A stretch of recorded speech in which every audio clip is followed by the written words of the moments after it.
Math एक ऐसा subject है जिसे अगर टॉपिक वाइज करा जाए तो बहुत अच्छा हो सकता है। पेट एग्जाम में एक टॉपिक आएगा संख्या पद्धति, जिसमें आज मैंने 9 टाइप्स के 28 सवालों को कराया है। इसमें घातांक, वर्ग, वर्गमूल, घन, घनमूल, इस सब के बारे में बताया है और टोटल 9 टाइप्स के सवाल है। आ जाइए, आज की क्लास में मैं सभी टाइप्स के सवाल आपको एक एक करके समझाऊंगा। चलिए शुरू करते हैं आज की क्लास। और एक एक करके मैं सभी टाइप के सवाल बताऊंगा। टाइप 1 है आपका घातांक का मान निकालना। जैसे यहाँ पे एक सवाल आ रहा है हमारा 2 की पावर 6, बिल्कुल बेसिक से बताऊंगा और लास्ट तक बताऊंगा, 0 से बिल्कुल। तो जब ये पावर जो होती है इसको तो कहते हैं आधार और इसको कहते हैं घात। कभी इस तरीके का सवाल आया, जब इसको हल करना होता है तो हमको क्या करना होता है, जितनी पावर लिखी होती है उतनी बार इस नंबर को, इस गिनती को, इस संख्या को गुणा कर लेते हैं। तो 2 की पावर 6 है तो हम 2 को 6 बार लिखेंगे और उसके बाद इन सबकी गुणा कर देंगे। 2 दूनी 4, 4 दूनी 8, 8 दूनी 16, 16 दूनी 32 और 32 दूनी 64। हर टाइप के 2-2 सवाल कराऊंगा, तो बहुत ध्यान से समझना। नेक्स्ट है हमारा 5 की पावर 3। तो हमको यहाँ भी वही करना है कि 5 को लिखना है 3 बार। तो 5 25, 25 पंजे 125। नेक्स्ट हमारा टाइप है, उसका नाम है गुणा में घातांक। कैसे होता है, देखो एक सवाल आ रहा है हमारा 2 की पावर 4 और 2 की पावर 3, ये गुणा में है और 2 संख्या हमारी आई है पावर में। इसको हल करने का एक तरीका है, सूत्र है, ध्यान रखना कि अगर कोई संख्या गुणा में आ जाए और उनके आधार सेम हो, आधार मतलब नीचे वाले नंबर सेम हो और पावर भले कुछ हो, लेकिन अगर आधार सेम है तो कुछ नहीं करना होता। जो चीज़ सेम है उसे सिर्फ एक बार लिखो और जो पावरें हैं उनको जोड़ दो। गुणा में पावरें जुड़ जाती हैं, तो गुणा हो रहा है तो पावर जोड़ दो, 4 और 3 7। अब ये सवाल नॉर्मल हो गया, 2 की पावर 7 और इसको हल कर लो। तो 2 कितनी बार लिखा जाएगा, 7 बार।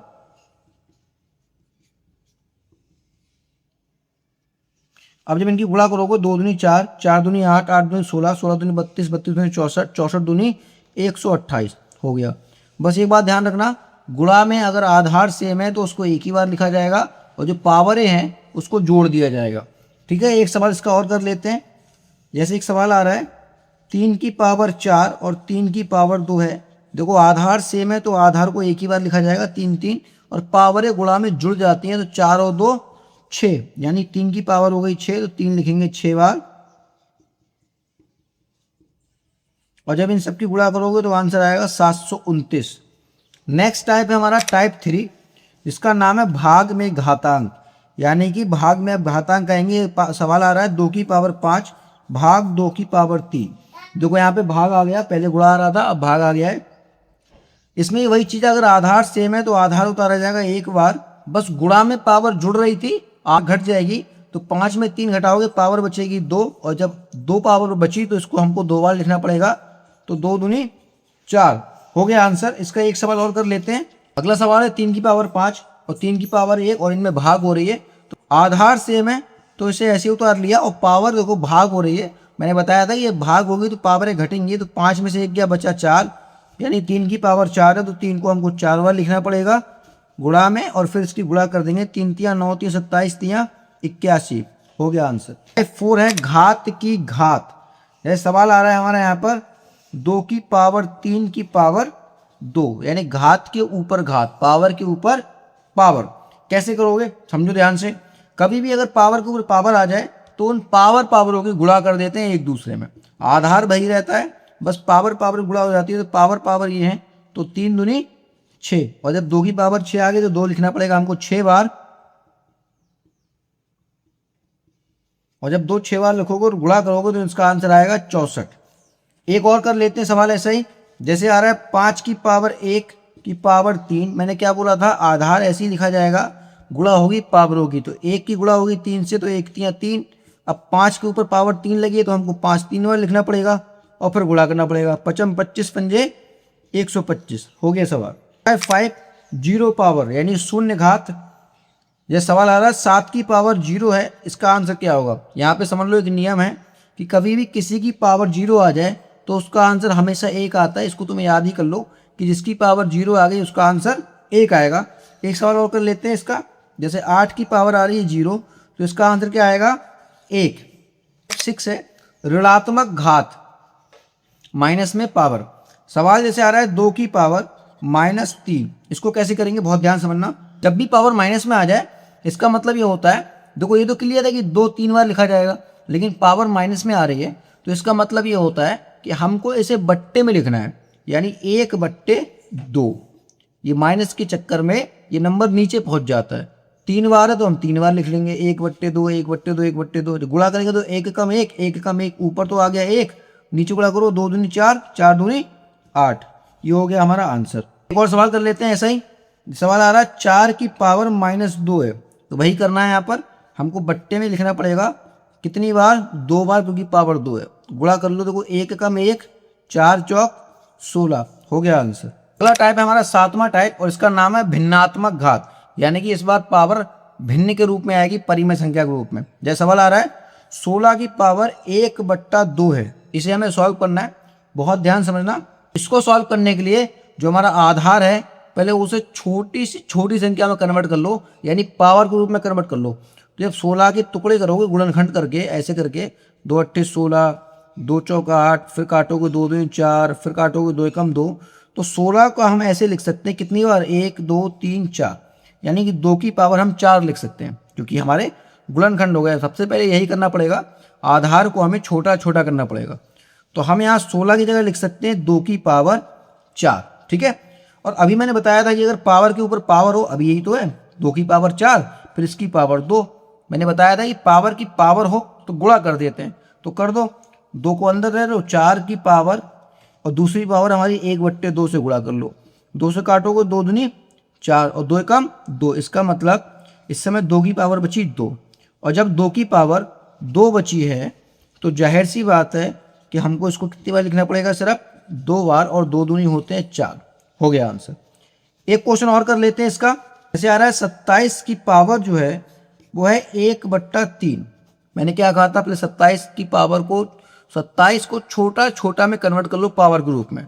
तो जब तुम 27 के टुकड़े निकालोगे तो आएंगे 3 3 9 3 27, यानी कि इसका हम लिख सकते हैं 3 की पावर 3, और ऊपर पावर है 1/3। अभी मैंने बताया था कि पावर के ऊपर पावर आ जाए तो गुणा हो जाती है पावरों की, तो इसका मतलब यहाँ पे हो जाएगा 3, और ये 3 की पावर 1/3 पावर गुणा होगी, 3 से 3 कट गया, इसका मतलब 3 की वैल्यू कितनी आई, पावर 1, और जब 3 की पावर 1 है तो आंसर कितना आएगा, 3। अगला टाइप है हमारा समान घात गुणा। सवाल आ रहा है 2 की पावर 3 और 5 की पावर 3 है, इसको हल करना है।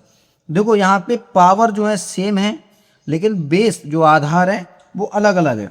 तो कभी भी अगर पावर सेम सेम आ जाए तो घबराने की जरूरत नहीं है, जो चीज़ सेम होती है वो एक ही बार उतरती है। तो इनकी गुणा कर लो, पावर ऐसे रहने दो, पावर ऐसे उतार देना। तो गुणा करो 2 पंजे 10, और जो पावर सेम सेम है उनको सिर्फ एक ही बार लिखना है, पावर की गुणा नहीं करनी है, सिर्फ नंबर की गुणा करनी है। क्यों? क्योंकि यहाँ पे आधार अलग है, पावर सेम है। अगर आधार सेम होता तो आधार एक बार उतरते और पावर गुणा कर लेते। तो अभी यही है। तो जब 10 की पावर 3 है तो कितना आंसर आएगा, 1000। 4 की पावर 2 गुणा 3 की पावर 2, देखो पावर पावर सेम है तो पावर तो ऐसे उतार लेनी है, तुमको गुणा करनी है नीचे वाले के। तो 4 3 12, और 12 की पावर कितनी हो जाएगी, 2। और जब 12 की पावर 2 आएगी तो हमको क्या करना पड़ेगा, 12 को 2 बार गुणा, और जब 12 की 2 बार गुणा करोगे 12 सही तो आएगा 144। टाइप 9 है हमारा समान घात की भाग। ये सवाल आ रहा है 8 की पावर 2 और 2 की पावर भाग होनी है इसकी 2 की पावर 2 से। तो कोई दिक्कत वाली बात नहीं है, मैंने अभी बताया था आपको कि पावर सेम हो तो उसको ऐसे उतार लेना है, जो गुणा भाग हो रहा है वो कर लो। तो 8 की हम पहले भाग कर लेते हैं 2 से, जब भाग करोगे तो आंसर आएगा 4, और पावर सेम है तो इसको ऐसे उतार लिया, क्योंकि इन सवालों में अब 4 की पावर 2 आ गई तो 4 लिखना पड़ेगा 2 बार, और 4 चौक 16। सवाल आ रहा है 15 की पावर 2 है, इसकी भाग हमें 5 की पावर 2 से करनी है। सीधी सी बात है, पावर सेम है, हमें भाग करनी है, तो पहले भाग कर लो 15 की 5 से, 5 3 15, आंसर आया 3। पावर सेम है तो पावर ऐसी लिख दी, और जब 3 की पावर 2 है तो हमको 3 2 बार लिखना पड़ेगा, और 3 3 होते हैं 9। टाइप होगा 9। उसके बाद आता है अगला वर्ग। वर्ग ज्ञात करना, ठीक है। वर्ग ज्ञात करने की ट्रिक है जो मैं आपको बता रहा हूँ, और बहुत अच्छे समझ लेना कैसे करते हैं। जैसे देखो, सबसे पहले तो ये समझ लो कि जिसके इकाइकांक 5 है पहले उसकी समझ लो, उसके बाद मैं सबकी बताऊंगा। एक ट्रिक सब पे काम करेगी, ये आपकी 100 तक पे, है ना। लेकिन अभी आप पहले ये समझ लो कि जिसके लास्ट में 5 हो उसका कैसे निकालते हैं वर्ग। तो पहले 5 का वर्ग है तो 5 का तो हम कर लेंगे 25, ठीक है। और जो आगे वाला नंबर है 2, इसका एक नंबर जोड़ के इससे गुणा कर देंगे, यानी 2 है, इसमें एक नंबर जोड़ेंगे तो हो जाएगा 3, और इन दोनों की गुणा कर देंगे तो 2 3 6 आ गया। 5 सेकंड में सवाल का वर्ग निकल के आ गया, 25 का वर्ग 625। एक सवाल और बताता हूँ ऐसे ही, जैसे ही आ रहा है, आ गया 55, इसका हमें वर्ग निकालने को कहा गया है। कुछ नहीं करना है, पहले 5 का तो लिख लिया हमने 25, और जो अगला वाला नंबर है ये पीछे वाला, इसकी हमें एक नंबर आगे से गुणा कर देंगे, तो 5 की एक नंबर आगे से करोगे 5 छक्का 30, हो गया आंसर, है ना। लेकिन अगर अब ऐसी संख्या आ जाए जिसमें इकाई का अंक 5 ना हो तो कैसे करोगे, तो देखो ये है तरीका। जैसे हमसे पूछा गया 62 का वर्ग बताओ, तो तुम्हें करना क्या है, बहुत ध्यान समझो। तुम्हें पहले पीछे वाला जो इकाई का अंक है पहले उसका वर्ग निकालना है, 2 दूनी 4, ठीक है। फिर उसके बाद जितने नंबर दिख रहे हैं ऊपर उन सबकी गुणा एक दूसरे में कर देनी। ये 4 हो गया, कोई बात नहीं। अब गुणा करो, 6 दूनी 12, 12 दूनी 24, यानी फिर 4 उतार लिया। देखो हासिल में 2 हैं अलग, इकाई का अंक उतारना है हमको। उसके बाद जो बचा है ये, पहले इसका हमने स्क्वायर किया, फिर हमने तीनों की एक दूसरे से गुणा करी, वो लिखा। अब जो बचा है उसका भी स्क्वायर करेंगे, तो 6 छंग 36, और ये 2 हासिल थे हमारे, हो गए 38, खत्म आंसर, ठीक है। एक सवाल और बताता हूँ ऐसा ही वर्ग निकालने का।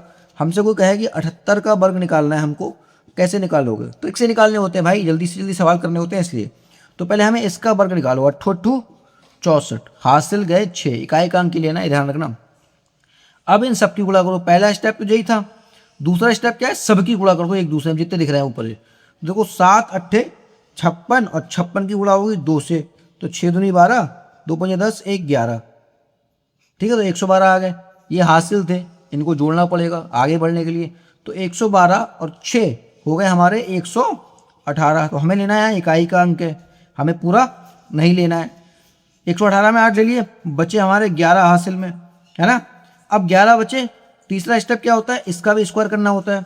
तो 7 7 49, और 11 हमारे हासिल थे, इनको जोड़ लो। देखो 9 1 10, 4 और 1 5 और 1 6, यानी 60। तो जब 78 का स्क्वायर निकालोगे, वर्ग निकालोगे, तो आएगा 6084, ठीक है। आगे है हमारा वर्गमूल निकालना। देखो वर्गमूल जैसे सवाल आ रहा है 144, तो एक तो तरीका भैया आपका वर्गमूल निकालने का बच्चों वाला इस तरीके से, और ऐसे ही निकालना, या फिर आप ऑप्शन से निकाल लेना। ट्रिक के चक्कर मत पड़ना, बहुत दिक्कत हो जाएगी, गलतियां बहुत हो जाएंगी, ठीक है। या तो आप इन्हें ऐसे बच्चों की तरह निकाल लेना, या फिर जो ऑप्शन दिए हो उसके हिसाब निकाल लेना, जैसे मैंने ये बताया था। तो जैसे 144 पूछा है किसका है, तो जल्दी जल्दी काटो। 2 7 14, 2 2 4, फिर काटा 2 3 6, 2 6 12, फिर काटा 3 3 9, और फिर काटा 3 कम 3। अब इनके हमारे वर्गमूल निकालने के लिए जो गुणनखंड है उनको जोड़े बनाने पड़ते हैं। एक जोड़ा ये बन गया 2 का, एक ये बन गया 2 का, एक ये बन गया 3 का। तो एक जोड़ा बना 2 का, दूसरा जोड़ा बना 2 का, और एक बना 3 का। इनकी गुणा करनी होती है, 2 2 4, 4 3 12, यानी 144 जो हमारा वर्गमूल है वो किसका है, 12 का है। अब यही चीज मैंने तुमसे क्या कहा था कि इसे ऑप्शन से करना। किससे करोगे, ऑप्शन से।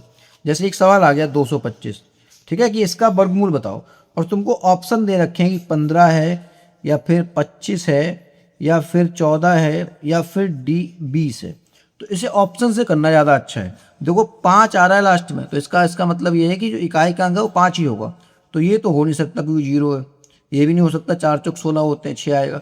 इन दोनों में से कोई हो सकता है, तो बस इन दोनों का निकाल लो, खत्म बात। तो पहले 15 का निकाल देख लेते हैं, मैंने बताया था 15 कैसे निकालते हैं, स्क्वायर चल जाएगी पता। उल्टा करना है, ऑप्शन से करना है।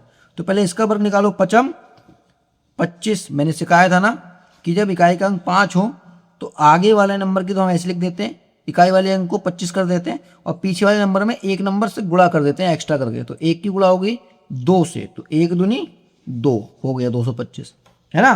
तो आप ऐसे निकाल सकते हैं वर्गमूल को। अगला है घन। घन का मतलब क्या होता है, घन का मतलब होता है 4 की पावर 3। किसी नंबर पे अगर पावर 3 लग गई, इसका मतलब ही घन निकालना है।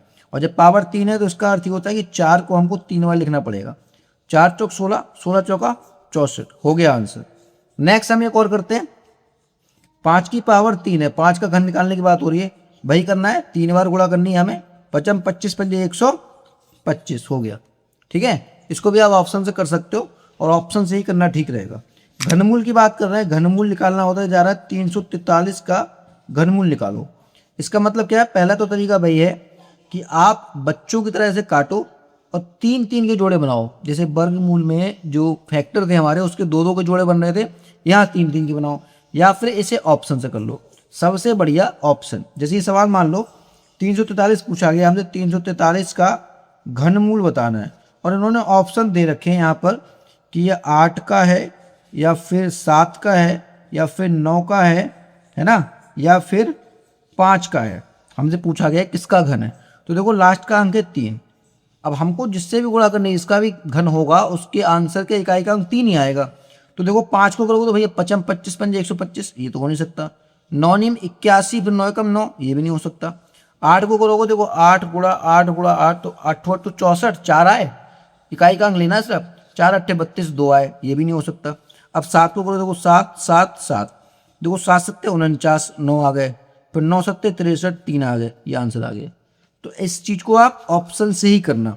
एक सवाल और कर लेते हैं, और अगर आपको ये क्लास पसंद आ रही हो तो आप इस वीडियो को शेयर जरूर कर देना, बाकी मुझे फॉलो और सब्सक्राइब कर लेना, जिससे ये सवाल मैं आप तक पहुंचाता रहूं। जैसे आ रहा है 125 पूछ रहा है कि घनमूल बताओ किसका है। जैसे ऑप्शन दे रखा है 40, ऑप्शन दे रखा है 15, ऑप्शन दे रखा है 5, ऑप्शन दे रखा है 20। देखो इकाई का अंक 5 है, तो भाई पहले तो ये समझ लो कि इकाई का अंक 5 ही होना चाहिए जब आंसर का 5 है। तो ये दोनों ऑप्शन तो खत्म हो गए। अब बात बची इसकी 15 की, तो 15 की क्या करेंगे, तो 55 25 पंजे 125, यानी ये 15 का नहीं है, 5 के पहाड़े में 125 आ जा रहा है। तो ऑप्शन सी तीसरा है। और अगर ऐसे ना कर पाओ तो फिर बच्चों वाला जो तरीका है उससे कर लेना। ये 2 ही रास्ते हैं, ट्रिक और का चक्कर मत पड़ना इसमें। जो ट्रिक हो सकती थी जिन सवालों की, उनकी मैं ट्रिक आपको जरूर शेयर करता हूँ। बाकी जो बहुत लंबी चौड़ी ट्रिक्स हैं उसे करने से कोई फायदा नहीं है। मेरे साथ पैट और ग्राम पंचायत अधिकारी की तैयारी करनी हो तो जुड़ जाओ लक्ष्य अधिकारी बैच से। तो ऐसे में मैं रोज आपको सिलेबस के हर टॉपिक पर 50 मोस्ट इंपॉर्टेंट क्वेश्चन की प्रैक्टिस सेट लगवाता हूँ। पीडीएफ मिलती है, जो क्वेश्चंस कठिन होते हैं उन्हें आसान ट्रिक्स में तोड़कर याद कराता हूँ। हर महीने की 15 तारीख को डेमो एग्जाम होता है। तो अगर आप वाकई में इस बार पैट के सिलेबस के हर एक टॉपिक को बहुत गहराई से पढ़ना चाहते हैं तो तुरंत जुड़ जाइए लक्ष्य अधिकारी बैच से। इसके लिए बस इस वीडियो पर कमेंट कीजिए लक्ष्य अधिकारी और आपको इस बैच की लिंक भेज दी जाएगी।